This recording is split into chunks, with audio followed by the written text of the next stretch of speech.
ازيكم يا شباب عاملين ايه؟ طبعا انتوا اول مره تشوفوني بس ان شاء الله مش اخر مره كده. انا دكتور مازن جمال، هنشرح ونفهم سوا كده ماده الانتجريتد ساينس بشكل رايق شويه، فيلا بينا. والله احنا في ليسون 1 هندرس ازاي نعرف الانتر اكشنز بين الليفنج اورجانيزمز.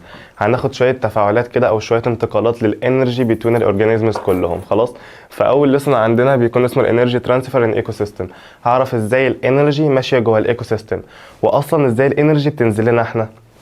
طب هل الانرجي اصلا بتمشي دايركت للهيومن، او مثلا جايه من الصن بشكل دايركت للهيومن، ولا هي بتمشي مثلا بشكل اندايركت؟ فواحده واحده كده ويلا نبدا. رقم واحد، انتوا المفروض اصلا نكون عارفين في البدايه خالص يعني ايه ايكو سيستم. ايكو سيستم ده بيكون عباره عن ناتشرال اريا، لان ده اللي احنا هندرسه اصلا. ففي البدايه خالص الايكو سيستم هو بيكون عباره عن ناتشرال اريا. الناتشرال اريا دي بيكون فيها living organisms وبيكون فيها non living element. يبقى احنا لو بدانا في الديفينيشن بتاع الايكو سيستم، فهو في البدايه خالص بيكون عباره عن ناتشرال اريا، والناتشرال اريا دي بتكون فيها living organisms وفيها non living element. خلاص، والاثنين بيعملوا interactions between each other علشان يكونوا حاجه اسمها البيزك يونت اوف ايكولوجيكال استراكشر، عشان يكونوا البيزك يونت اوف ايه؟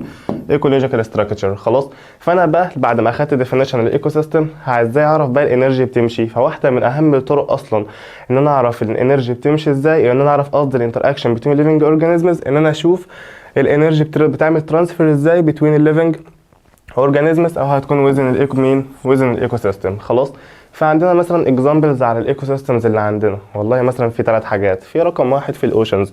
الاوشنز دي اللي هي مثلا بتكون المحيطات والجو ده. والله في حاجات بتكون عايشه، وفي حاجات تانية بتكون نون ليفنج اليمنت بيكونوا موجوده جوه. في مثلا اكزامبل زي الديزرت، مثلا الصحراء بيكون فيها ايه عايش؟ بيكون فيها مثلا سكوربيون، وده بيكون ليفنج اليمنت عادي خالص او ليفنج اورجانيزم. طب بس في حاجات تانية نون ليفنج اليمنت زي مثلا الساند. خلاص، فتاني السلايد دي واحده واحده كده من الاول. احنا محتاجين نعرف الانتر اكشن بين الليفنج اورجانيزمز. فاحنا هنعرفها ازاي؟ هندرس الانرجي بتعمل ترانسفير ازاي بين حاجه اسمها الايكو سيستم. طب ايه هو الايكو سيستم تاني؟ بيكون عباره عن ناتشرال اريا contain living organisms و non living element، والاثنين هيعملوا interaction between each other علشان يكونوا حاجة اسمها ال basic unit of ecological structure. بس والله احنا عندنا 3 examples مثلا على الايكو سيستم. عندنا برضو الاوشنز، عندنا الديزرت، عندنا حاجة اسمها الفورستس. نبدأ بقى في المهم عندنا ايه؟ ان احنا نعرف ازاي الانرجي اصلا بتبدا تنزل لنا احنا هنا. خلاص، فكده كده احنا عارفين من ابتدائي او اعدادي ان البيرمننت سورس اوف انرجي هو الصن. بس احنا هنا محتاجين نفهم هل الانرجي بتاعه الصن هتنزل للهيومن بشكل دايركت ولا هتروح بشكل اندايركت. نبدا بقى واحده واحده. والله رقم واحد، احنا عارفين ان الصن لايت هيدينا حاجه اسمها لايت انرجي، ده في البدايه. خلاص، بس الهيومن ما بيستقبلش اللايت انرجي لوحده، ما بيستقبلهاش كده بشكل دايركت. لا، ايه اللي بيحصل بقى؟ اللايت انرجي دي بتنزل على البلانتس اللي بتكون موجوده على الارض، والبلانتس تعمل بروسيس اسمها الفوتوسينثيس بروسيس.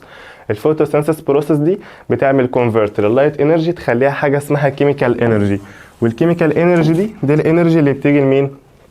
للهيومن. خلاص، بس دي الانرجي اللي بتيجي لمين؟ للهيومن. يبقى تاني من الاول خالص، والله احنا اللايت انرجي ما بتدخلش اجسام الهيومن بشكل دايركت، لا ده بتروح عند البلانتس الاول، والبلانتس يعمل لها كونفرت لحاجه اسمها كيميكال انرجي. والكيميكال انرجي دي اللي بتدخل للبادي بتاع الهيومن لما ناكل البلانتس دي. بس ثواني بقى، انا باخد اللايت انرجي بحولها لموليكيول او كيميكال كومباوند بيكون اسمه جلوكوز. خلاص، واحنا هناخد كده كده الايكويشن بتاعته. طب نبدا في الايكويشن. اي حاجه في الدنيا عشان اعملها هي محتاجه مني ماتيريال. فالفوتوسينثيس بروسيس علشان اعملها محتاجه مني شويه ماتيريالز كده. والله البلانت علشان يعيش محتاج ايه من السويل؟ والله محتاج مثلا ووتر. طب محتاج ايه من الانفايرمنت؟ محتاج ياخد كربون دايوكسيد. فالماتيريالز بتاعه الفوتوسينثيس بروسيس هم حاجتين. نعم، في حاجه ثالثه اللي هي بتكون المينرال سولتس، بس مش هنكتبها في الايكويشن يعني. نبدا بقى اول حاجه هنا. عندنا الماتيريالز بتاعتنا رقم واحد بيكون عبارة عن الكربون دايوكسيد. طب والتاني بيكون عبارة عن الووتر. نبدأ هنا في كام كلمة كده. والله هي مش بتاعتكم قوي، بس انا لو قلت لكم مثلا الحاجات دي هل الانرجي بتاعتها بتكون هاي ولا لو انرجي؟ الماتيريال بتاعت الفوتوسينثيس بروسيس بتكون لو انرجي. خلاص، كده كده الووتر احنا المفروض نكون عارفين ان هي لو انرجي، وكده كده الكربون دايوكسيد برضه بيكون لو انرجي. فالاتنين دول بيكونوا لو انرجي. خلاص. طب نيجي بعد كده، والله السان لايت هتعمل كونفيرت للاتنين دول لحاجه اسمها جلوكوز وحاجه تانية اسمها اكسجين. كده كده احنا بنتنفس الاكسجين ده، بس اللي احنا محتاجينه علشان الانرجي تمشي جوه اجسامنا هو الجلوكوز. خلاص. يبقى تاني اللايت انرجي بتدخل والله بروسيس اسمها فوتوسينثيس بروسيس، دي البلانت اللي بيعملها، وبعد ما البلانت يعمل الفوتوسينثيس بروسيس يعمل لي كونفيرت للكربون دايوكسيد والووتر عن طريق السان لايت او الاورجانيلز اللي جوه البلانت يخليها جلوكوز واكسجين. احنا هناخد الاكسجين ده نتنفسه، وبرده هناخد الجلوكوز يمشي جوه اجسامنا علشان يدينا الانرجي بتاعتنا. بس هي دي الفكره كلها بتاعت الفوتوسينثيس بروسيس. نيجي بعد كده بقى، والله لو نفترض مثلا ان البلانت عمل فوتوسينثيس بروسيس وخزن جوه الكيميكال انرجي، لو مثلا جيت اي انسكت في الدنيا عادي، اي انسكت اكلت البلانت ده، هل هي هتاخد اللايت انرجي ولا هتاخد الكيميكال انرجي اللي البلانت كونها؟ بالظبط هتيجي تاخد الكيميكال انرجي. فبيقول لك مثلا لما يكون في انسكت زي مثلا جراس هوبر، دي بتكون في ايدون بلانت، هتجين طبعا الكيميكال انرجي بشكل دايركت ان البلانت مش هتاخد بقى اللايت انرجي، هي اصلا ما عادتش موجوده. وبرده الانرجي هتفضل ماشيه جوه الجراس هوبر لغايه اما يجي انيمال تاني ياكل الجراس هوبر ده، وبرده هياخد الكيميكال انرجي اللي كانت موجوده جواه. احنا بقى هنا هنعرف ايه هو الاماونت بتاع الكيميكال انرجي اللي هيمشي من الجراس هوبر مثلا يروح عند الانيمال، واصلا باقي الكيميكال انرجي دي هتروح فين. هناخد لفه كده صغيره، بس المفروض تكون فاهم حاجه، هي الانرجي اللي جايه من البلانت نفس المقدار بتاعها بالظبط هو اللي هيدخل الجراس هوبر، ونفس المقدار اللي في الجراس هوبر هو اللي هيدخل الانيمال التاني؟ طبعا مستحيل. ليه؟ لان كده كده الانرجي ماشيه من مكان لمكان لمكان، وطالما الانرجي ماشيه كده ماشيه من اورجانيزم تاني، هيحصل للانرجي بتاعتنا لوست، في شويه منها هنفقدهم، في شويه منها كده مش هنعرف هم راحوا فين. فاحنا هندرس دلوقتي بقى نعرف احنا استخدمناهم في ايه. بس قبل ما ناخد بقى الكلام ده كله، والله احنا محتاجين نفرق الاول بين انواع الاورجانيزمز. انا مثلا لو جيت قلت لك والله الحاجه اللي بتاخد اللايت انرجي بتخليها كيميكال انرجي، مش دي البدايه؟ مش دي بدايه الانرجي اصلا بتون الليفنج اورجانيزمز؟ طب حلو، يبقى البدايه في كل حاجه هي البلانتس. فالبلانتس انا بروح اسميها البروديوسر، او بسميهم حاجه اسمها الاوتوتروفيك اورجانيزمز او الاوتوتروفز. يبقى بروح بسمي البلانت ايه؟ الاوتوتروفز. يعني ايه اوتوتروفز؟ اوتوتروفز معناها كائنات ذاتيه التغذيه، يعني بيكون اورجانيزمز بيمانيفاكتشر ذير فود باي ذيم سيلفز، بيكونوا اكلهم بنفسهم.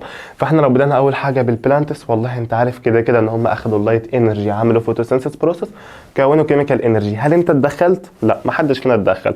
خلاص. فاكزامبل على الاوتوتروفز او البروديوسنج اورجانيزمز، بيكون عندك الجرين بلانتس، وعندك برضو الالجي، وعندك سام تايب من البكتيريا.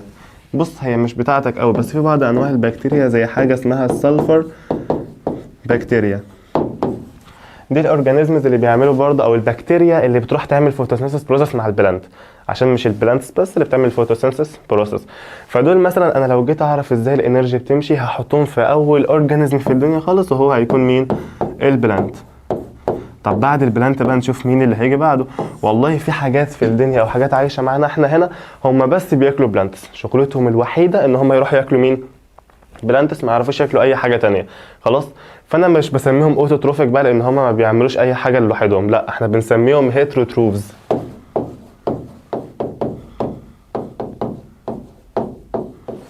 بنسميهم ايه تاني؟ بنسميهم هيتروتروفز. والهيتروتروفز بتوعنا دول احنا بنقسمهم لانواع. فرقم واحد هيكون حاجه اسمها البرايمري كونسيومرز، ده اللي هو المستهلك الاول، دي الكائنات اللي بتكون بتديبند الاكل بتاعها، او بتعتمد قصدي في الاكل بتاعها على بس البلانتس. خلاص. فبيكونوا اوبتين الانرجي بتاعتهم بشكل دايركت من البلانت، ما بياخدوش اي حاجه تانية، هو ما بياخدوش ولا ميت ولا بياخدوا اي حاجه تانية. خلاص. فدي التاني البرايمري كونسيومرز، او بنسميهم احنا الهيربيفورس، اللي هم اكلات الاعشاب، دول بيعتمدوا في اكلهم بس على البلانتس. خلاص. طب اكزامبل عليهم كده، والله احنا عندنا مثلا الدير مثلا، عندنا الرابتس، عندنا الكاو، عندنا البافالو، اي حاجه من الانيمالز دول هم بس بياكلوا بلانتس، صح؟ فهم بيكونوا حاجه اسمها البرايمري كونسيومر. طب اجي تاني حاجه، والله تاني حاجه عندنا هم السكندري والتيرشري كونسيومرز. طب ثواني بقى، دي الاورجانيزمز اللي بتروح تاكل الاورجانيزمز اللي قبلهم. طب انت ما انتش فاهم برضو اللفه شويه. والله انت عندك البرايمري كونسيومرز، دول اورجانيزمز بياكلوا البلانت بس، صح؟ يجي بعد كده السكندري والتيرشري كونسيومرز، دول اورجانيزمز بياكلوا البرايمري. يجي برضو الديكومبوزر او السابروتروف، دي اورجانيزمز بياكلوا اللي قبلهم. فهمت اللفه؟ هي كده كده هي سلسله. خلاص. فاحنا لما نيجي عند البرايمري كونسيومر قلنا هو بياكل بلانت بس. طب نيجي عند اللي بعده السكندري كونسيومر. دي حاجات بتاكل البرايمري كونسيومر، والبرايمري كونسيومر ده كان انيمال، فهم بياكلوا ايه؟ بياكلوا ميت. خلاص انا بديلهم اسم زي ما اديت هنا للبرايمري كونسيومر اسم هيربيفورس، فانا هدي للسكندري والتيرشري كونسيومرز اسم تاني بسميهم كارنيفورس. بسميهم ايه تاني؟ كارنيفورس. خلاص يبقى ده بيكون السكندري والتيرشري كونسيومرز. تكون عارف ان الكائنات دي بتاكل ميت. خلاص زي ايه مثلا؟ عندنا اللايون، تايجر، وولفز، ايجل، اي حاجه من دي بقى. خلاص طب واحده واحده، لما البلانت بيموت او البرايمري كونسيومر يموت او السكندري والتيرشري كونسيومرز يموتوا، لما كل الاورجانيزمز دي تموت مش بتتحلل؟ يعني اصلا احنا لو حاجه ماتت بنشوفها مثلا ان هي اتاكلت، خلاص ايه بقى الحاجه اللي بتاكلها او بتحللها؟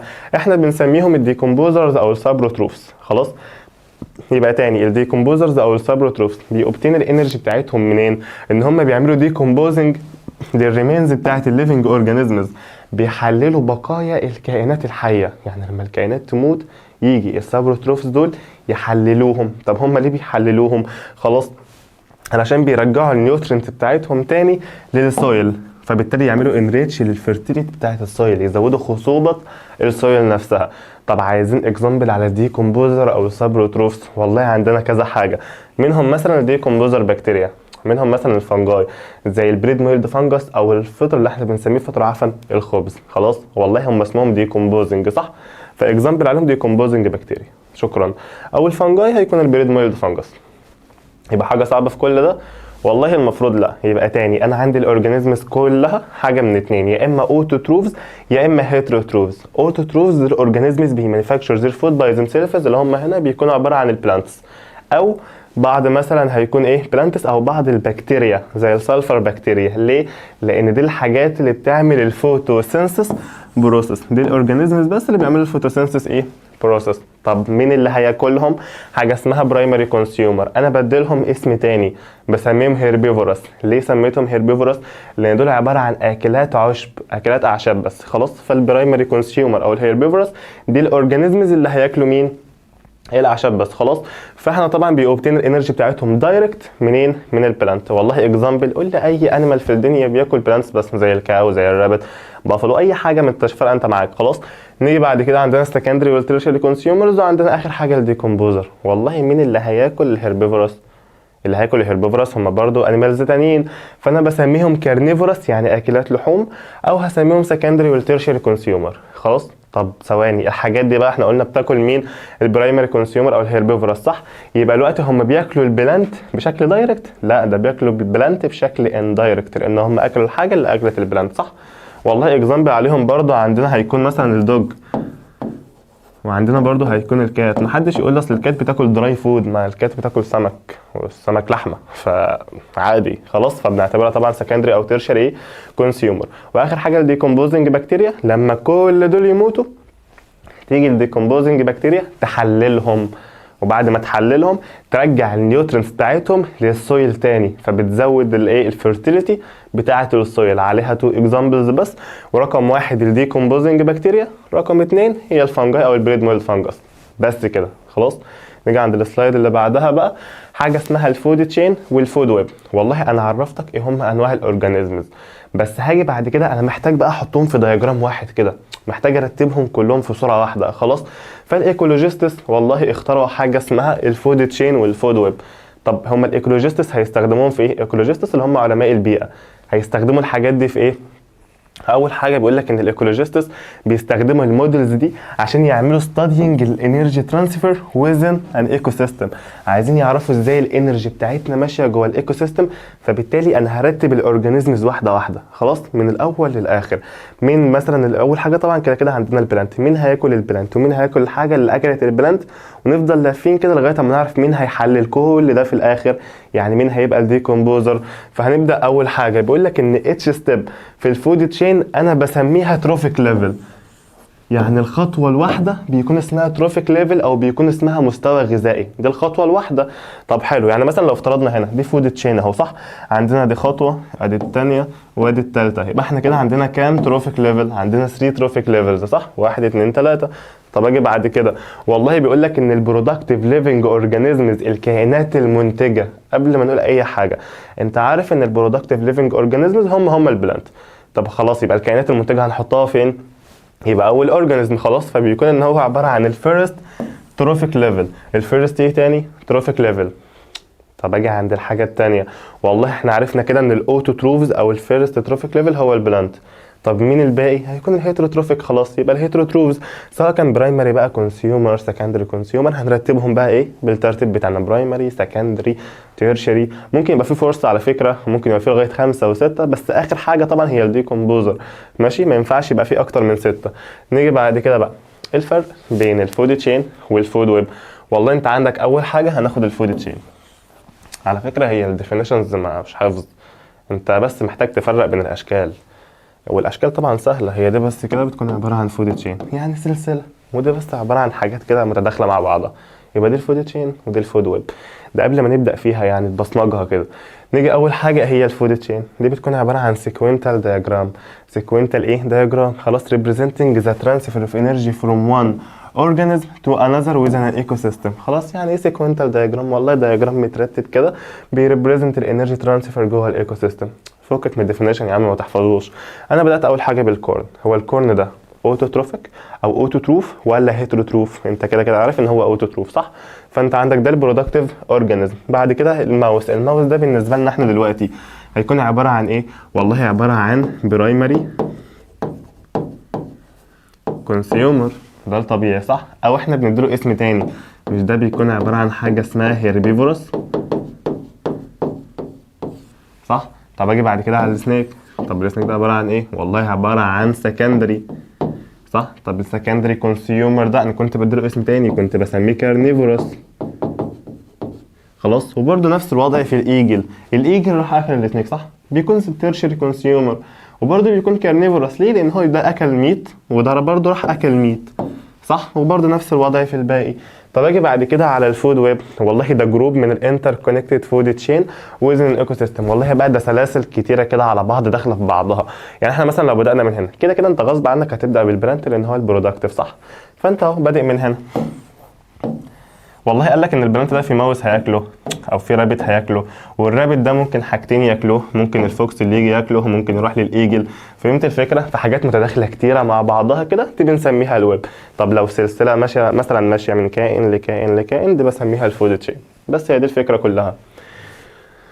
اجي بعد كده بقى بص معايا، احنا والله اخدنا عرفنا ازاي في الاول الانرجي جايه عندنا. والله احنا قلنا ان البيرمننت سورس اوف انرجي هي الصن، وجينا بعد كده عرفنا ان الصن بتنزل الانرجي بتاعتها للبلانت، والبلانت بيعمل فوتوسينثيس بروسيس يحول اللايت انرجي لكيميكال انرجي. خلاص، انا لما اجي اروح هاكل اللايت انرجي ولا الكيميكال؟ هاكل الكيميكال انرجي. طب ثواني، الكيميكال انرجي دي بتكون عباره عن موليكيول، اسم الموليكيول ده ايه؟ جلوكوز صح، اللي هو بيكون عباره عن C6H12O6. خلاص، وبعد كده عرفنا ايه هم اصلا الاوتوتروز، ايه هم الهيتروتروز. طب مين البرودكتيف اورجانيزم؟ بيكون عباره عن البلانت. طب مين الهيتروتروز؟ والله برايمري وسكندري وتيرشري. برايمري الحاجات اللي بتاكل بلانت بس سميتها هيربيفورس. طب سكندري حاجات بتاكل الحاجات اللي اكلت البلانت فبنسميهم كارنيفورس. خلاص، هما والتيرشري برضو. اخر حاجه خالص كانت الديكومبوزنج بكتيريا. دي شويه اورجانيزمز كده بيحللوا كل الكائنات اللي كانت فاتت علشان ارجع النيوترينت بتاعتهم تاني للسويل بتاعتي، فاعمل لها ايه؟ انريتشمنت الفيرتيليتي بتاعتها. خلاص، وبعد كده والله اخدنا الفرق بين الفود تشين والفود ويب. نيجي هنا بقى، انا لغايه دلوقتي معرفش اصلا الانرجي مقدارها قد ايه، الانرجي اللي ماشيه من اورجانيزم لاورجانيزم تاني كام يعني. طب مين الحاجات اللي اصلا مش هتمشي؟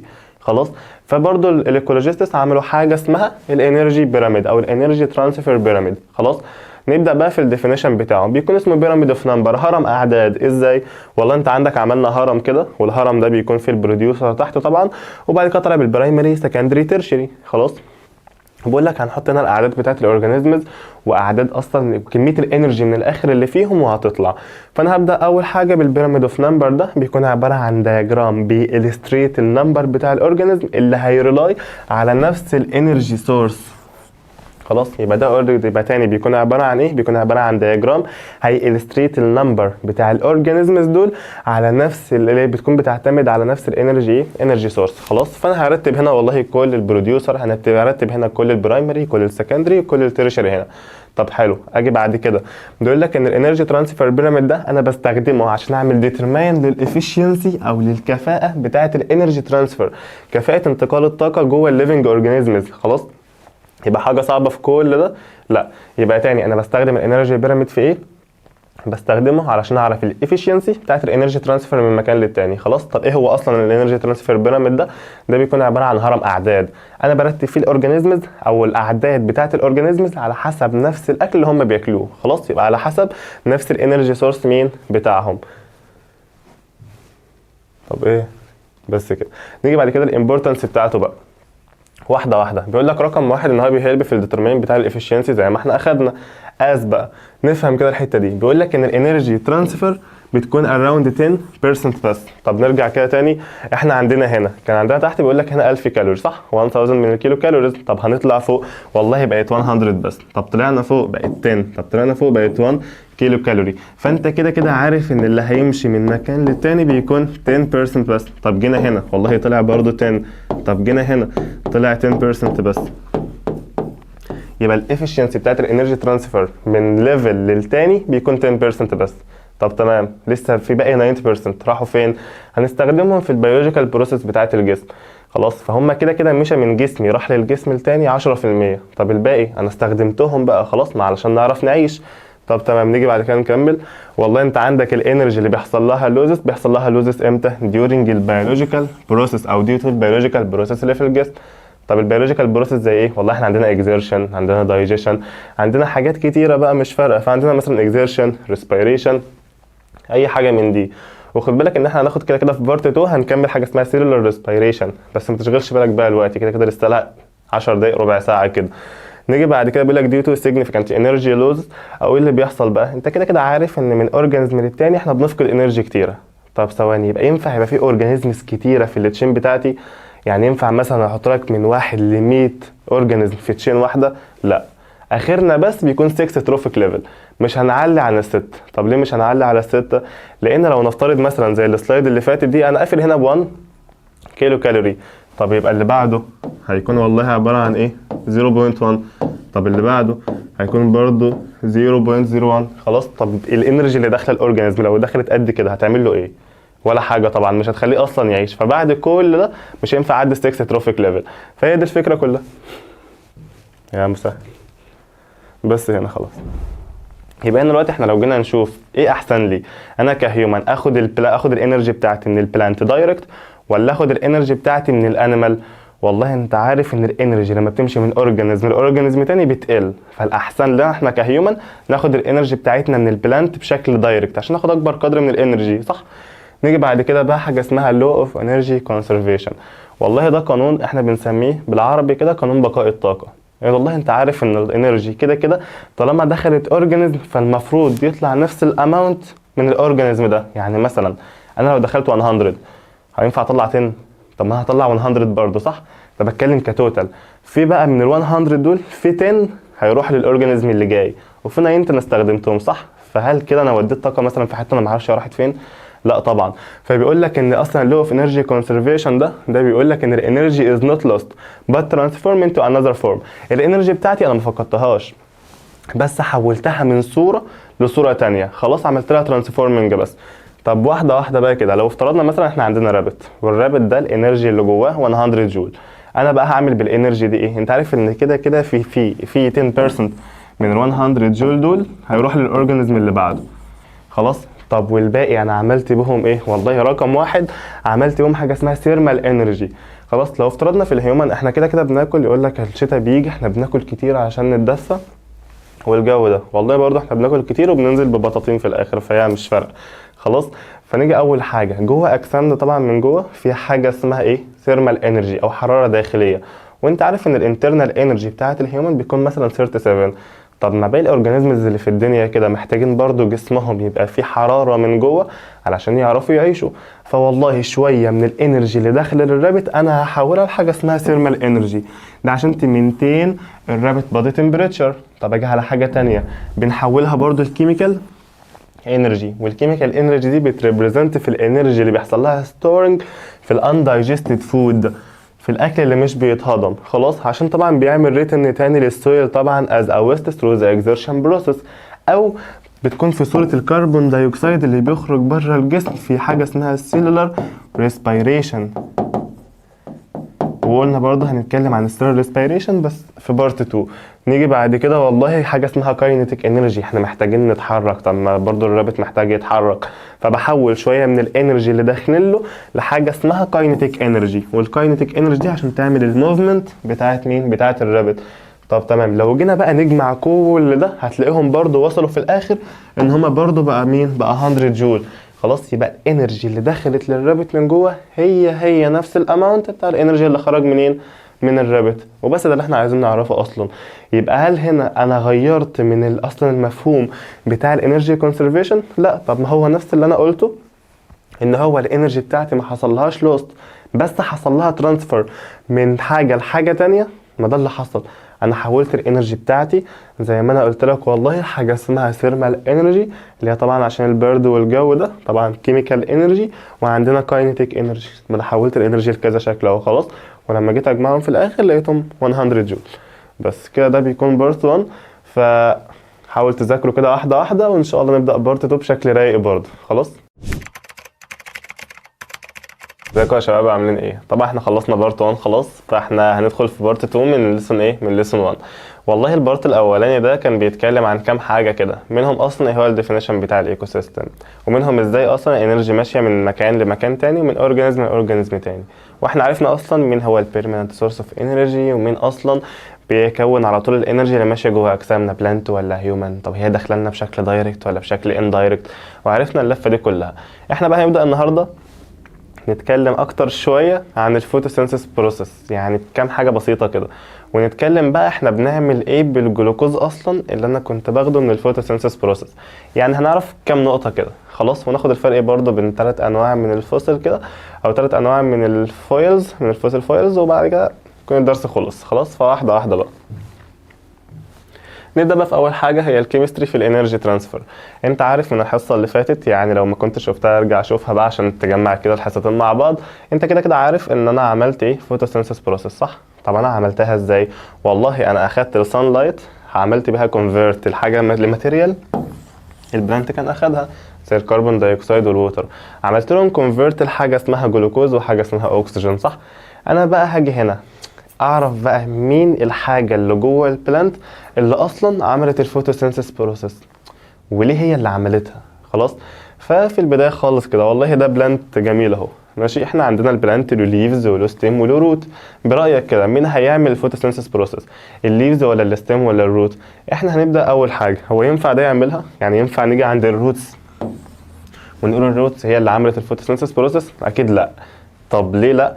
هي اصلا مش شايفه الصن لايت، كده كده مفيش لايت انرجي جايه لها، هي بس يا دوب مع الماتيريال اللي بتكون موجوده في السويل، فمستحيل ان الروت يعمل. بس كده لسه لنا مكانين، لسه لنا في ستيم وفي ليفز، صح؟ والله احنا هنيجي الاساس بتاع الفوتوسينثيس بروسيس هي مين؟ هي الليفز. اشمعنى بقى الليفز؟ والله مثلا لو جيت قلت لك في الهيومن احنا عندنا ايه الحاجه اللي بتهضم؟ تقول لي مثلا اورجان زي الاستومك. طب ايه الحاجه اللي انا بعمل بها ريسبيريشن؟ تقول لي برضو اورجان زي اللنج. فكل فانكشن او كل مثلا وظيفه ليها اورجان معين، صح؟ طب نيجي عند البلانت، والله برضو في اورجانز معينه للفوتوسينثيس بروسيس. ايه هي بقى الاورجانز دي؟ في الليفز، بس برضو خد بالك من حاجه، في البلانت انا مش بسميها اورجان عشان حجمها مش كبير، انا بسميها اورجانيل اللي هي مصغر كلمه اورجان، فاهم الفكره؟ فعشان هي مش حجمها كبير، ده حاجه ميكروسكوبيك قد كده خالص، فانا هديلها اسم الايه؟ الاورجانيل. خلاص، فانا هاجي هنا بقى بيقول لك رقم 1 والله ان الانرجي في الجيرني بتاعتها بتاعت الترانسفير هي راحت للبلانت، صح؟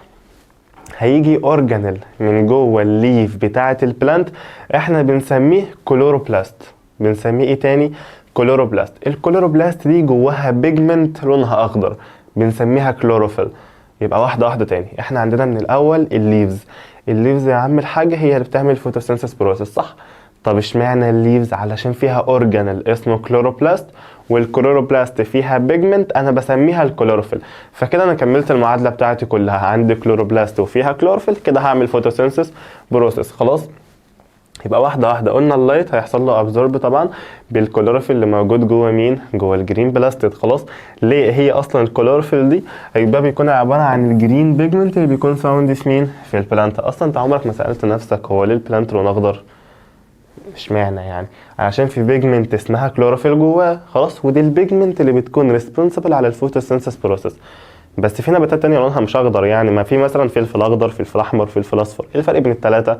والله الفرق بين الثلاثه البيجمنت. خلاص، طبعا الرجاله مش هيفهموا حته الالوان دي خالص، يعني احنا بنفهم البيزك، ايه اسود ابيض احمر ازرق، انما بقى حته لخبطه الالوان دي مش بتاعتنا احنا. خلاص، طب مثلا ايه اللي بيحصل جوه البلانت؟ والله في صبغات تانية جوه البلانت، في مثلا حاجه اسمها زانسوفيل، حاجه اسمها كاروتين، مش بتاعتكم، بس هي الصبغات اللي بتغير الوان البلانت. خلاص، بس مين المين بيجمنت؟ الاساس بتاع البيجمنت عندنا هو مين؟ هو الكلوروفيل، ودي الصبغه اللي لونها اخضر اللي بتعمل الفوتوسينثيس بروسيس، موجوده جوه اورجانيل اسمه الكلوروبلاست. بس ده اللي انا محتاجه. خلاص، طب نرجع تاني بقى. انا والله في الفوتوسينثيس بروسيس بعمل ايه؟ باخد الووتر والكربون دايوكسيد من الجو بقى ومن السويل ومن كل حاجه كده، وعرفنا ان الحاجات دي لو انرجي، بعمل لها كونفرت لحاجه اسمها الجلوكوز وحاجه اسمها الاكسجين. خلاص، وقلت لك الجلوكوز ده عباره عن ايه؟ عباره عن كيميكال كومباوند اللي هو بيكون C6H12O6. خلاص، بيكون عباره عن ايه تاني؟ حاجه نوع من انواع الكربوهيدرات. لو وقفنا هنا بقى، والله الاكل اللي في البيت بيكون عباره عن حاجات كتيره، مثلا منها كربوهيدرات او ليبيد او بروتين للناس اللي كانت بتعمل دايت او كده. فالجلوكوز ده عباره عن ايه؟ عباره عن نوع من انواع الكربوهيدرات. هو مش نوع حتى، ده هو ذا سيمبلست كربوهيدرات. ابسط نوع من انواع الكرب هو مين؟ هو الجلوكوز. خلاص، طب ما تقول لي مثلا هو مش البلانت ليفنج اورجانيزم؟ يعني هو بيعتمد بس في حياته كلها على ده؟ لا، هو برضو بيعتمد على بروتين وفات، بس تحويلاتها مش عندك، هي ان شاء الله تانية ثانوي بايو. خلاص، بس المهم اللي انت تفهمه هنا ان انا كده كده بعمل فوتوسينثيس بروسيس. طب حلو، الفوتوسينثيس بروسيس دي اللي مين اللي بيعملها؟ الكلوروبلاست. بتعملها عن طريق الكلوروفيل اللي هي الجرين بيجمنت، لما تاخد السان لايت وتعمل كونفيرت للكربون دايوكسيد والووتر تخليهم ايه؟ جلوكوز واكسجين. كده انا حققت المعادله بتاعتي. خلاص، حاجه صعبه في ده؟ والله لا. نيجي بعد كده بقى، بص يا سيدي، انا دلوقتي كهيومن انا هروح اكل ايه؟ زي ما قلت لك مثلا السيشن اللي فاتت، قلت لك ان انا هاخد الكيميكال انرجي، صح؟ ماليش دعوه بقى انا بالحاجات التانية، ماليش دعوه باللايت انرجي. طب ثواني، هي الكيميكال انرجي دي لما تدخل جوه جسمي هل بتفضل كيميكال؟ يعني هو انا مثلا لو اخدت الجلوكوز من البلانت، هو لو دخل جوه جسمي جلوكوز برضه انا عملت بيه ايه يعني؟ صح؟ ولا حاجه. فانا باخد الجلوكوز جوه جسمي بدخله كذا بروسيس او كذا سايكل، والحاجات دي كلها تديني، تقول لي خد الانرجي بتاعتك بقى، خد بقى انت اشتغل اتحرك، روح مثلا كذا اعمل كذا. فاهمين الفكره كلها؟ هي بس هي بتديني انرجي. فنبدا بقى واحده واحده. انا لو بدات هنا بيقول لك ان في اذر ليفنج اورجانيزمز جوه الفود تشين بتاعتي. لو فاكر ايه هي اصلا الفود تشين؟ اللي هي السلسله بتاعت مين؟ بتاعت الغذاء نفسها. كانت البدايه طبعا التروفيك ليفلز اللي هو 1 فيرست تروفيك ليفل كان البلانت والحاجات دي. خلاص، بيقول لك يوز ذا كيميكال انرجي ستورد ان جلوكوز. يعني ايه؟ انا باخد بقى الكيميكال انرجي اللي جوه الجلوكوز بطلعها واستخدمها بقى في حياتي. خلاص، فانا بعمل ايه؟ والله بيقول لك الجلوكوز ده بيدخل جوه اي سيل من خلايا جسمي، بيحصل له بيرنينج، يعني بيتحرق او بيتكسر، او من الاخر بعمل له اوكسيديشن. لو فاكر من ثالثه اعدادي اصلا الفرق بين الاوكسيديشن والريدكشن. خلاص، يعني ثاني انا باخد الجلوكوز ده بكسره جوه جسمي، ولما اكسره او احرقه او اعمل له اوكسيديشن تسميها زي ما تسميها، على فكره كله صح. انا باخد الانرجي من جوه وبقوم مطلعها لبره كده، بقول خد استخدم الانرجي بتاعتي. خلاص، فانا هبدا بقى اول حاجه في ايه؟ بالجلوكوز ده. انا كهيومن لما هاجي هاكل الجلوكوز، صح؟ فهعمل له بيرنينج جوه الخليه بتاعت جسمي. طب عمليه البيرنينج دي انا بسميها ايه؟ بسميها سيلولار ريسبيريشن.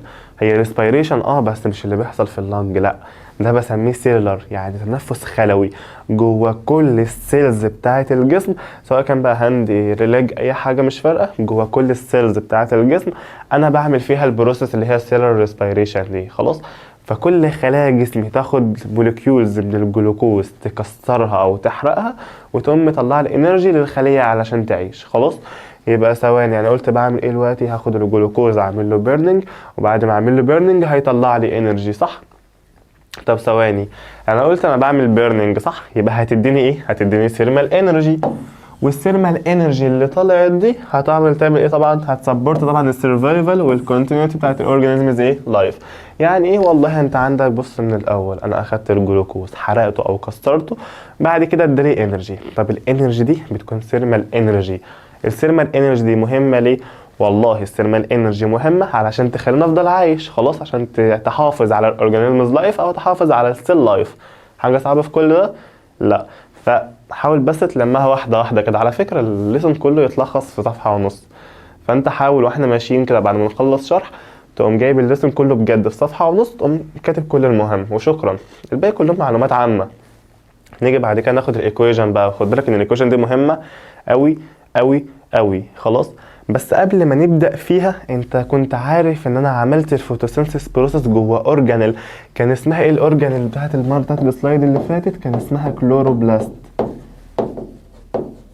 واشمعنى الكلوروبلاست؟ علشان كان فيها بيجمنت كان اسمها كلوروفيل.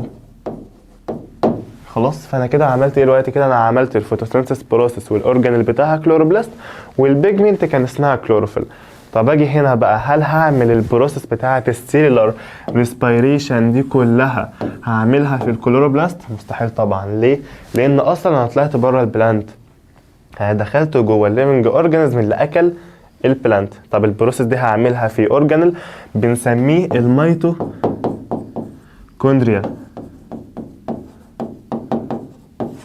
بيكون اسمها ايه؟ اسمها ميتوكوندريا. ده الاورجانيل اللي بيعمل مين؟ السيلولار ريسبيريشن. ده الاورجانيل اللي هيمسك الجلوكوز يعمل له بيرنينج. خلاص، طب ناخد بقى الموضوع ده. والله انا قلت لك افتكر من ثالثه اعدادي الفرق بين الاكسيديشن والريدكشن.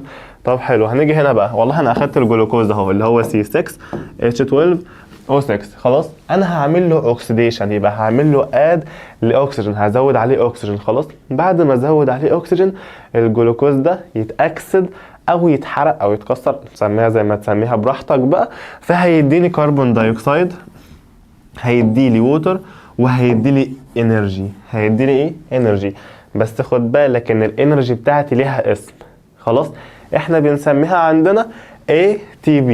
بنسميها ايه تاني؟ ATP. خلاص، في بقى كام حاجه عايزك تفهمها كده. هو انا اصلا على فكره الجلوكوز ده ما بيطلعش بشكل دايركت كده يطلع لي ATP، لا، ده هي سايكلز كبيره. خلاص، منها حاجه اسمها ATC وكريبس، ومنها قبلها الجلايكولايسيس. فكل السايكلز دي انت ان شاء الله هتاخدها السنه الجايه، بس علشان تبقى فاهم ان الجلوكوز ده ما بيتكسرش بشكل دايركت. خلاص، طب اماونت الاي تي بي اللي بيطلع رقم احفظه، هو بيكون عباره عن 38 اي تي بي. يبقى تاني، اماونت الانرجي اللي بيطلع 38 اي تي بي. بس المعادله دي مش بتفكرك بحاجه، هي الايكويشن دي فعلا مش مفكرك باي حاجه خالص. لو انت جيت تحسبها مثلا زي اللي كان بيحصل جوه الكلوروبلاست او البلاستيدا من الاخر، اللي كان بيحصل جواها، انا كنت باخد الحاجات دي برجعها تاني لجلوكوز واكسجين، صح؟ يعني تعالى بص كده، يلا بقى ايه، طب ماشي ولا اي حاجه. انا كنت باخد الماتيريال بتاعتنا اهو، كنت بخليها ايه؟ بخليها جلوكوز واكسجين، صح؟ طب تعالى هنا كده، ايه اللي حصل؟ انا مسكت الجلوكوز والاكسجين خليتهم كربون دايوكسيد ووتر وزودت عليهم الاي تي بي، صح؟ يبقى الوقت اللي بيحصل جوه الكلوروبلاست بيكون عكس اللي بيحصل فين؟ في الميتوكوندريا. كده فل قوي. خلاص، بس والله اي بروسيس في الدنيا محتاجه اكتيفيتور، حاجه تحفزها كده، ماشي؟ فالبروسيس بتاعت السيلولار ريسبيريشن دي محتاجه حاجه اسمها ريسبيراتوري انزيم. دي شويه انزيمز كده بتكون موجوده جوه الخليه، حاجات مش بتاعتك خالص بصراحه، ما تدوش نفسك بيها. طب البروسيس بتاعت الفوتوسينثيس كانت محتاجه السان لايت، بس هي دي الفكره كلها. خلاص، فحاجه صعبه في اللي احنا قلناه ده؟ لا. فوالله انا من اول ما بدات خالص بدات لك بايه؟ ان انا اخدت الفوتوسينثيس بروسيس، اخدت الماتيريال بتاعتي اللي هي الووتر والكربون دايوكسيد، رحت كونت جلوكوز واكسجين، صح؟ طب جيت عند الحاجه الثانيه عملت ايه؟ اخدت الجلوكوز ده نقلته جوه جسمي، فهعمل له حاجه اسمها سيلولار ريسبيريشن، يعني هكسره. خلاص، طب هكسره جوه مين؟ الكلوروبلاست بقى دلوقتي ولا ميتوكوندريا؟ ميتوكوندريا. بعد ما كسرته جوه الميتوكوندريا هيدي لي حاجه اسمها الاي تي بي. ودي الانرجي اللي انا محتاجها. دي بتكون عباره عن ايه؟ ثيرمال انرجي. خلاص الثيرمال انرجي دي مهمه عشان افضل عايش. دي الخلاصه بتاعت كل ده. خلاص نيجي بعد كده بقى والله يعني من الاخر ان اللايت انرجي زي ما احنا قلنا هيبقى عباره عن كيميكال انرجي هيستورد في الجلوكوز، صح؟ هاخد الجلوكوز اكسره يطلع لي ثيرمال انرجي ريسبونسبل فور مينتيننس الليفنج مين؟ اورجانيزم، طبعا لايف. بس هي دي الفكره كلها. خلاص اجي بعد كده بقى حاجه مهمه جدا جدا جدا. لو فاكر اصلا من الحصه اللي فاتت احنا كنا اخدنا ايه؟ كنا اخدنا والله الديكومبوزرز، كانت محطوطه في الحته دي كده. خلاص لما اخدنا الديكومبوزرز قلت لك ان الفايده بتاعت الكائنات اللي بتحلل الليفنج اورجانيزمز التانية ان هي ترجع النيوترينز بتاعتهم للسويل، صح؟ فتزود الفيرتيليتي بتاعتها. يعني من الاخر الكائنات لما بتموت مش بترجع تاني في السويل؟ فبتكون لي 3 حاجات. كم حاجه تاني؟ 3 انواع من الحاجات. خلاص حاجه اسمها الكول، حاجه اسمها البتروليوم، وحاجه اسمها الناتشورال جاز. يبقى تاني اصلا انت عارف من زمان قوي يقول لك ده بيطلع بترول من الارض، ده بيطلع غاز طبيعي من الارض، او بيطلع فحم، مناجم فحم، صح؟ الحاجات دي كلها جايه من اورجانيك اورجانيزمز، اصلا كائنات عضويه ماتت واتحللت بس من مليون ييرز اجو، ملايين السنين. خلاص فاحنا هنيجي نبدا بقى في اول حاجه ايه.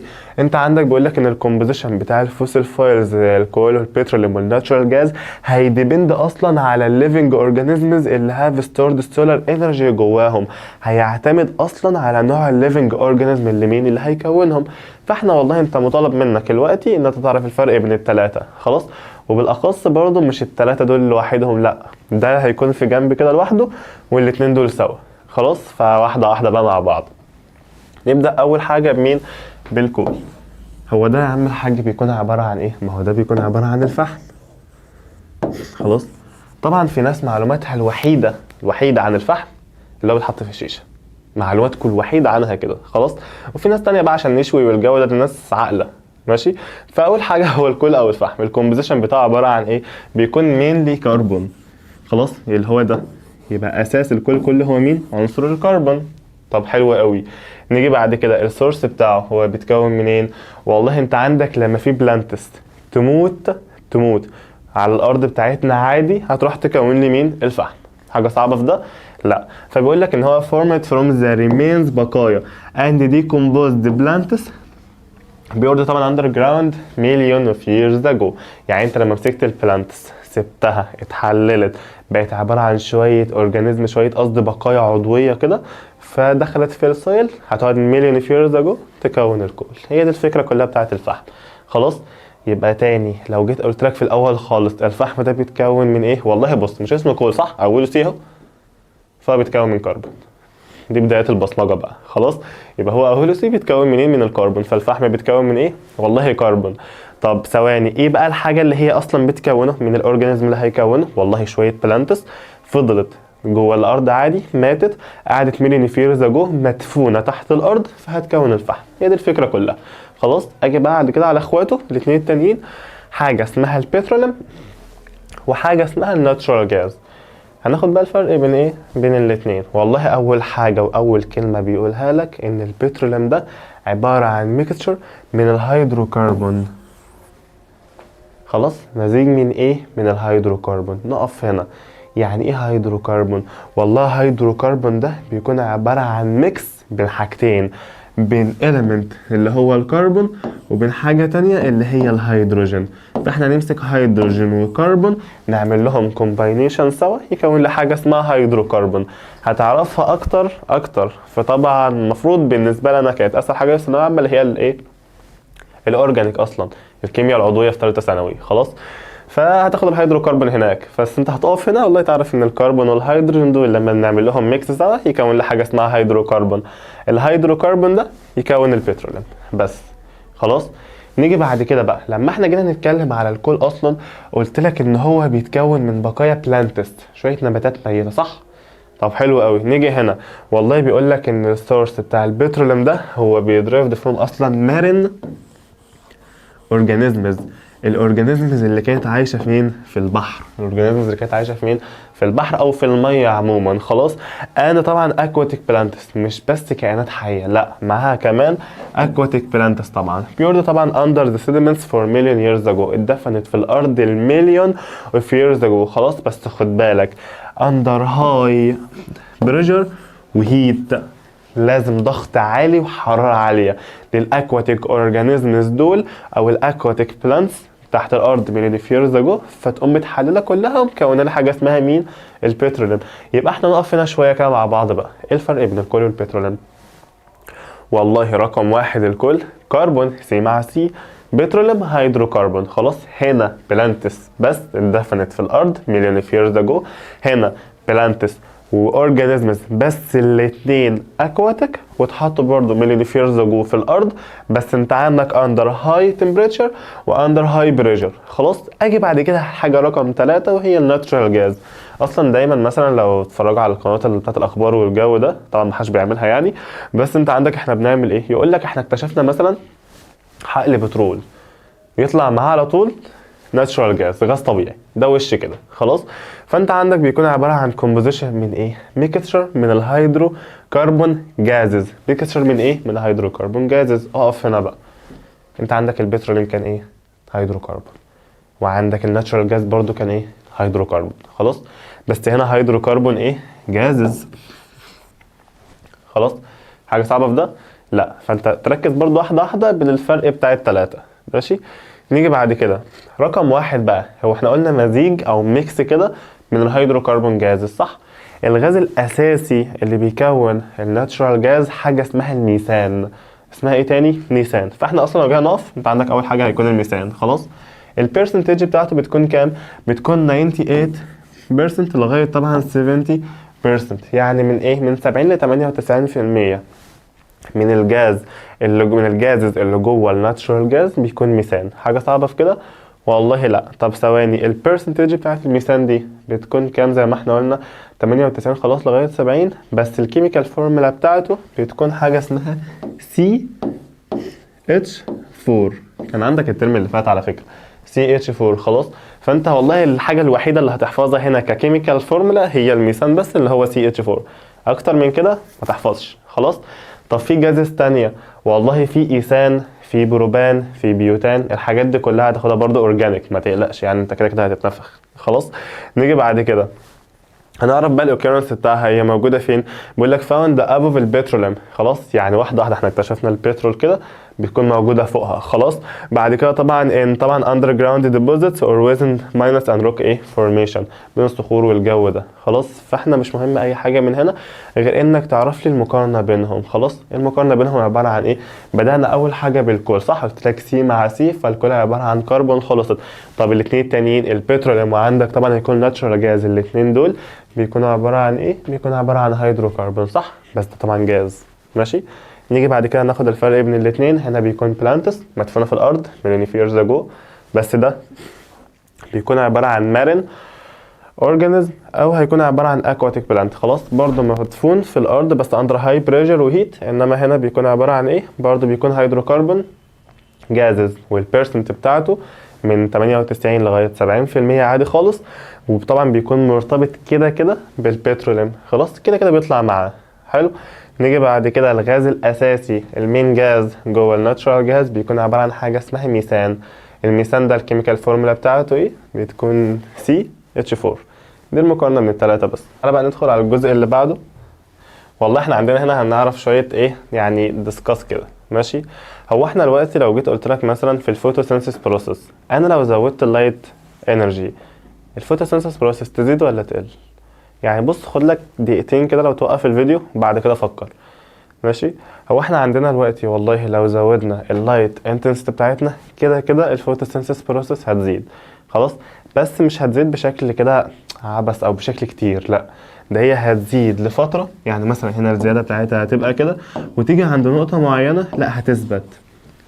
خلاص. انا بسمي الحته دي ايه؟ بسميها الساتوريشن بوينت. خلاص. اللي هو خلاص نقطه تشبع، ما عادش اي حاجه بقى محتاجه. خلاص. طب هي ليه ساتوريشن بوينت؟ ليه اصلا انا وقفت عشان حاجه واحده، انا بزود اللايت انرجي، صح؟ بس انت عندك اساسا الماتيريال بتاعت الفوتوسينثيس بروسيس، مش احنا كنا اخدنا الكربون دايوكسيد وكنا اخدنا الووتر ورحنا كونا حاجة اسمها جلوكوز اللي هو كان C6H12O6 بلس الأكسجين. دي كانت الإيكويشن بتاعتك كلها صح؟ وكان هنا ثانية حاجة اسمها اللايت انرجي صح؟ أو اللايت انتنسيتي. طب خلاص حلو، دول كانوا بيخلصوا ولا ما بيخلصوش؟ ما هي دي ماتيريال، انت عمال تزود في ده، فانا بخلص في الماتيريال دي لغايه اما خلصت، فكده كده غصب عني لازم اقف عند ساتوريشن بوينت، ما عادش عندي ماتيريال اصلا اعمل بقى حاجه صح. فانت خد بالك من بقى ايه حته الدياجرامات دي، حته ريليشنز، هي كده كده هي دايركت ريليشن، كده كده هي ده لو زاد ده هيزيد، بس خد بالك ان احنا هنزيد لنقطه معينه خلاص. بس لو جيت قلت لك بقى ان احنا هنزود كل حاجه، يعني هنزود اللايت، هنزود الكربون دايوكسيد، هنزود الووتر، يبقى خلاص حلو، كملها بقى عادي، كملها دايركت خالص بقى، ما تقفش صح ولا لا؟ طبعا المفروض يطلع من الزيرو. ثواني اهو السحر اشتغل تاني خلاص. احنا المفروض دي هتيجي كده ونطلع من الزيرو كده خلاص. بس هي دي الفكره كلها. نيجي بعد كده للسلايد ايه، السلايد التانية. والله برضو قبل ما نقلب هنا كان في كام حاجه عايز افهمها لك كده. هو احنا لو مسكنا الليف بتاعه البلانت وغطيناها ايه اللي هيحصل؟ هل الفوتوسينثيس ممكن تحصل؟ لا طبعا مش هتحصل صح. ليه؟ ما عادش في لايت داخل صح. فهي الحسبه كده، انا عايزك بس تكون ايه، تكون فاهمها. اجي بعد كده انت عندك الريليشن بين الفوتوسينثيس والسيلر ريسبيريشن. والله احنا قبل ما نكمل في اي حاجه انا عايزك تفتكر اللي فات كله. اللي فات كان عباره عن ايه؟ انا بدات النهارده بشرح الفوتوسينثيس بروسيس صح. بعد ما شرحت الفوتوسينثيس بروسيس انا عملت ايه؟ والله قعدت اقول لك بقى ان الماتيريال كذا هكون كومباوند كذا زي الووتر والكربون دايوكسيد هنكون بيها جلوكوز خلاص. طب تمام قوي. الحاجات دي كلها بقى كانت بتحصل فين؟ وده المهم عندي، كانت بتحصل في اورجانيل، اسم الاورجانيل ده كلوروبلاست. وبعد ما اتعملت في الكلوروبلاست، او هي ليه اتعملت في الكلوروبلاست بالتحديد؟ علشان في بيجمنت اسمها كلوروفيل خلاص. دخلنا بعد كده في الاستيبل تانية وقلت لك انا بقى مثلا كمازن اهو هروح اكل ايه؟ هاكل بلانت. طب البلانت ده لما اكله هاخد منه لايت انرجي؟ مستحيل، هاخد الكيميكال اللي هو الجلوكوز. فلما يدخل جوه جسمي هعمل له حاجه اسمها سيلولار ريسبيريشن. والسيلولار ريسبيريشن ده كان جوه اورجانيل اسمه الميتوكوندريا. جميل جميل قوي. يبقى الوقت اللي بيحصل في ده وده عكس بعض ولا زي بعض؟ طب ما تيجي نشوف الايكويشن كده. انا بدات اول حاجه بايكويشن الفوتوسينثيس بروسيس، وكانت عباره عن كربون دايوكسيد بلس ال H2O خلاص. كنا هنروح نكون ايه؟ كنا هنروح نكون C6H12O6. انا عارف ان انتوا زهقتوا كده كده من الايكويشن دي، ده رابع مره في ليسون 1 خلاص، بس مش مشكله. ونيجي بعد كده اخر حاجه مين؟ الاكسجين ماشي. دي كانت الايكويشن بتاعه الفوتوسينثيس بروسيس. والله الوزن بتاع المعادله احنا اصلا في بتوع الكيمياء بيسموها معادله الستات خلاص. ليه معادله الستات؟ عشان كان في هنا 6 هنا 6 وهنا برضو كان في 6 خلاص. فده بيكون وزن المعادله يعني. نيجي بعد كده بقى، هي دي معادله الفوتوسينثيس صح. طب ناخد الثانيه. هو قبل ما نيجي عند الثانيه، دي كانت بتحصل فين؟ والله بتحصل جوه اورجانيل اسمه كلورو ماشي، اسمه كلوروبلاست خلاص. مش عارف السحر بقى كتير النهارده في الشاشه دي. نيجي بعد كده ده ايه؟ ده كلوروبلاست. طب نشوف الحاجه الثانيه. والله بعد ما اعمل الايكويشن دي في الكلوروبلاست اخد بقى ايه؟ الحاجه بتاعت السيلولار ريسبيريشن. انا بيدخل جوه جسمي ده ولا الجلوكوز؟ جلوكوز خلاص. فانا هاخد الجلوكوز ده رقم واحد اللي هو C6H12O6 ماشي بلس. انا قلت هعمل له اوكسيديشن، يبقى هعمل له اد لاكسجين ولا هيدروجين؟ اكيد اكسجين خلاص. هزود عليه برضه اكسجين وهطلع كده خلاص. كده كده كان في هنا انزيمز وهنا في لايت انرجي، انا ما بتكلمش عن، عايز بس افرق بينهم ماشي. انا كنت بطلع ايه من هنا؟ والله هرجع اطلع تاني ووتر وهرجع اطلع تاني كربون دايوكسيد خلاص. وهطلع اهم حاجه هنا اللي هي الايه؟ تي بي صح. ده كان منظر الانرجي بتاعتنا. طب خلاص المعادلتين دول زي بعض ولا عكس بعض؟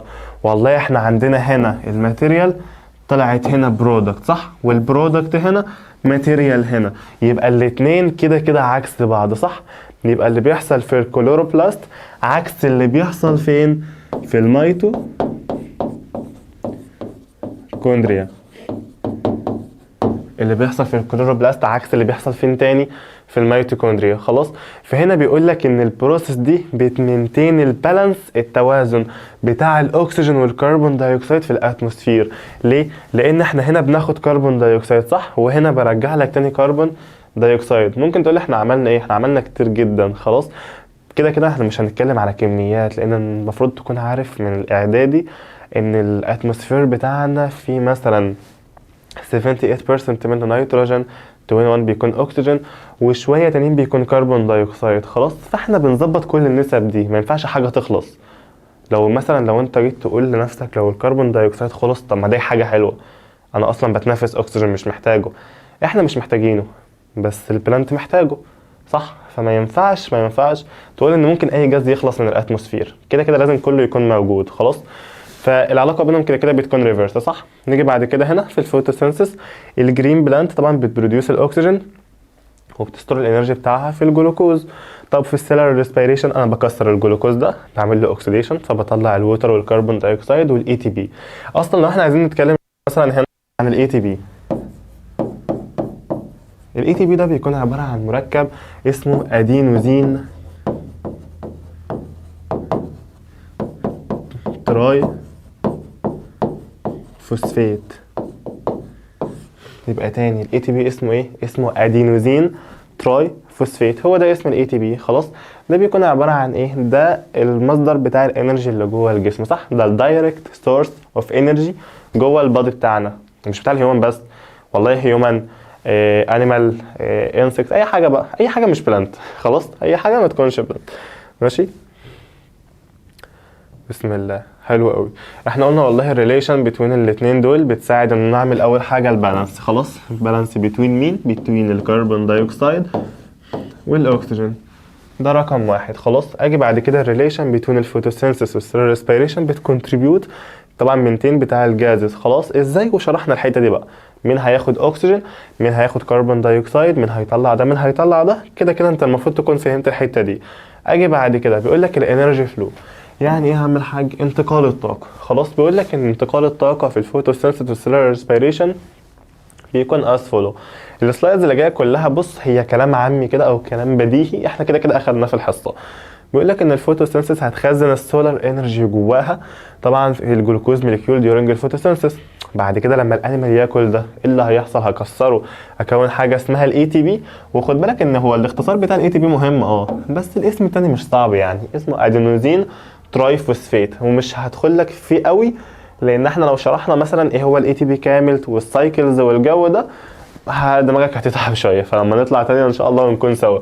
نيجي بعد كده ايه هو بقى الاي تي بي، وده سؤال مهم جدا كده كده ومستحيل ما يجيش في الامتحان، يعني كده كده هيجي. خلاص، بيقول لك هو المين انرجي سورس فور اول بيولوجيكال بروسيس، دي الانرجي اللي ماشيه جوه جسمي صح، هو الاي تي بي. انا اصلا بعمل كل ده ليه؟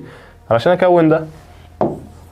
يعني احنا بقالنا ساعه بنشرح عشان نكون الاي تي بي، هي دي الفكره كلها. خلاص، اجي رقم 3 بقى حاجه ثانيه اسمها الكربون سايكل. بيقول لك ان البروسيس بتاعه الفوتوسينثيس والسيلر ريسبيريشن بتساهم اصلا تو ذا ناتشورال كربون سايكل از يهلب الريسايكل بتاع الكربون دايوكسيد والووتر بتوين طبعا الانفايرمنت اند ليفنج مين اورجانيزم. يعني انا بعمل ايه؟ والله بعمل لهم ريسايكل، برجع تاني اعمل اعاده تدوير للكربون دايوكسيد والووتر. يعني من الاخر شفت نفس فكره تظبيط الجازز، هي نفس فكرة الكربون سايكل بالظبط. باخد حاجة اظبطها مع التانية عشان اخلي النسب كلها ثابتة في الاتموسفير بتاعتي. خلاص، طبعا لو جينا بقى نشوف شوية ريليشنز كده، يعني عشان تعمل ايه ريفريش لمخك كده. لو احنا بدأنا اول حاجة في الكربون دايوكسيد، الريليشن بتاعته مع الريت بتاع الفوتوسينثيس بروسيس. واخد بالك ان اي اصلا حاجة من دي بتتقرأ من هنا، ما ينفعش تيجي مثلا تقرأ لي اي دياجرام او اي مثلا ريليشن من دي تقرأها من فوق، مستحيل. خلاص، لازم تقرأ منين؟ من هنا. والله احنا لو جينا عند الكربون دايوكسيد واحنا زودناه، ايه اللي هيحصل للريت بتاع الفوتوسينثيس بروسيس؟ قبل ما تتكلم، الكربون دايوكسيد ده عبارة عن ماتيريال ولا برودكت؟ والله عبارة عن ماتيريال. وطالما عبارة عن ماتيريال فانا هعمل ايه؟ هزود الايه؟ البرودكت بتاعتي، يبقى هزود الريت بتاع الفوتوسينثيس. فكده كده دايركت، بس برضه هنيجي عند نقطة معينة وانا وقفت اهو. خلاص، ليه؟ بسميها الساتوريشن بوينت بتاعتي. انا هاجي عند مكان وهقف ليه؟ ما انا بزود كربون دايوكسيد بس الووتر خلص او ما عادش فيه شمس صح. طب اجي عند الحاجه الثانيه، بيقول لك بقى الريليشن بتاعه الفوتوسينثيس بروسيس، والكونتنت او مثلا الكونسنتريشن بتاع الجازز جوه السيل. قبل بقى ما نقول اي حاجه، في الفوتوسينثيس بروسيس البلانت بياخد مين؟ بياخد الكربون دايوكسيد صح من الجو وبيدي لنا اكسجين. فانا هبدا اول حاجه من الكربون دايوكسيد اللي هو الازرق ده. الكربون دايوكسيد البلانت بيستهلكه فهيقل، والاكسجين البلانت بيديهولنا فهيزيد. خلاص ده في الفوتوسينثيس. لو جينا على السيلولار ريسبيريشن فايه اللي بيحصل؟ الكربون دايوكسيد بيزيد والاكسجين بيقل. ليه الاكسجين بيقل؟ لان انا كنت بستخدمه في اوكسيديشن الجلوكوز لو فاكر الايكويشن، او يبقى ارجع للسلايد مين اللي قبلها. بس هي دي الحسبه كلها. فوالله انت المفروض تكون فاهم ان الاتنين دول عكس بعض. دي ميتوكوندريا، هنا كلوروبلاست، هنا بيكون بلانت، هنا من الاخر اي حاجه غير البلانت. خلاص بس كده. نيجي عند اهم بقى سلايد عندنا وهي سلايد ثانك يو. كلنا اصلا عايزين نمشي عشان نوصل للسلايد دي. خلاص والله احنا كده بنكون قفلنا الدرس الاول كله. ماشي، هو واحده واحده ان شاء الله هننزل برضو فيديوهات حل، وان شاء الله نكمل باقي المنهج كله على اليوتيوب. فمحتاجين برضو ايه نظبط بعض كده ان شاء الله. وبس شكرا كده.